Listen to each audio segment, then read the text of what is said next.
Tell me about your thinking on TAM and how to calculate it and common mistakes on how people think about TAM. TAM is really important for a company like Surfline. When you think about the total addressable market, how many people are out there that might be willing to pay for your product? There aren't 100 million surfers in the US. So we have a niche TAM. It's very important we understand what that addressable market is because it should influence our product strategy, our monetization strategy, all of those things. I'm sure the founders weren't thinking about TAM back then, right? They didn't have to pitch anybody.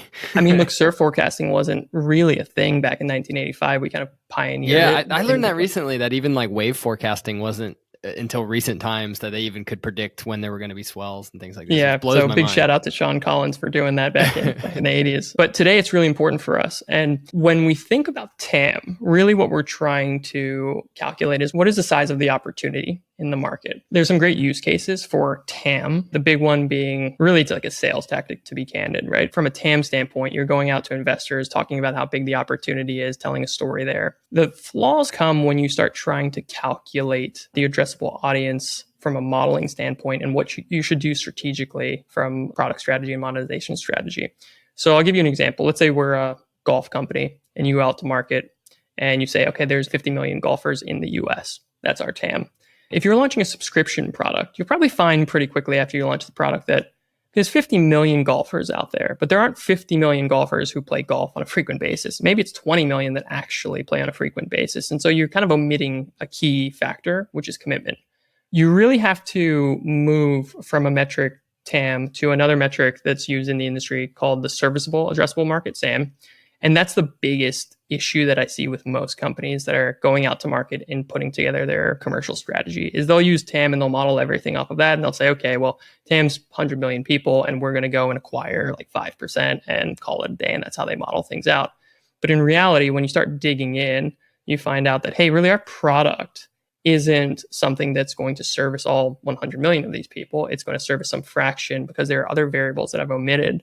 And so it's really important to figure out what the serviceable addressable market is. And there's a number of different variables that you should look at. One is commitment. It's very important, especially in a niche direct-to-consumer space. You want people who are committed because they are going to be paying a subscription. And that's often omitted in the modeling and the estimates that people put together. That's the biggest one, to be candid, that I see out when people are calculating the metric. How do you think about the SAM? Because I sometimes feel like SAM is actually the true TAM. Like you said, like TAM is like the TAM people dream. SAM is actually your TAM. But I think as an argument, and maybe this goes into more long-range modeling opposed to short-range modeling, but that your SAM should maybe evolve into eat more of that TAM. Like it depends on what the limits to serviceability are, right? Like if it's commitment, golfers are not going to become twice as committed by 2028, right? Like I'm not going to read that in a Gartner report or whatever, but they might become twice as open to using software or something like that. So how do you think about SAM evolution in regards to like serviceable versus addressable difference? I think it's all about timing, candidly. So you should always have TAM in the back of your mind because as a product leader in the space, you're going to look out and say, my product's going to continue to evolve. Serviceable for me in the future is different than what it is today. And so it's always important to have that TAM number in the back of your head and figure out what the delta is between your TAM and your currently serviceable addressable market. So I like using the serviceable addressable market for a couple of reasons. And the reason it's important more than anything is if you have a good idea of what's serviceable, it can really influence your commercial strategy. So another example is if your TAM is really small or your serviceable addressable market is really small, you might want to weight your investment in ARPU more than you do subscription growth. You might say, okay, really, we might reach saturation a little bit quicker than we originally thought. We should focus on growing ARPU, or maybe the strategy is, hey, we know that we're going to get pretty significant market share within this audience. We should look at adjacent audiences or new geographies. And this is an exercise that a lot of big companies do. And if you look at the growth of companies like Spotify, for example, the growth isn't coming predominantly from the US anymore. They've realized, hey, we're starting to saturate a little bit in the US. We're going to look at markets outside of the US and start getting market share there. Same thing with a lot of the big SVOD companies. So it's really important that you have your finger on the heartbeat there of what is actually serviceable and addressable today, but not lose sight of what is possible in the future. Yeah, you use the word investment, but you end up putting effort into something that you can't change. Once you've hit the limits, or at least like the reasonable limits of your channel or your market or whatever you're pulling into, it's just wasted money.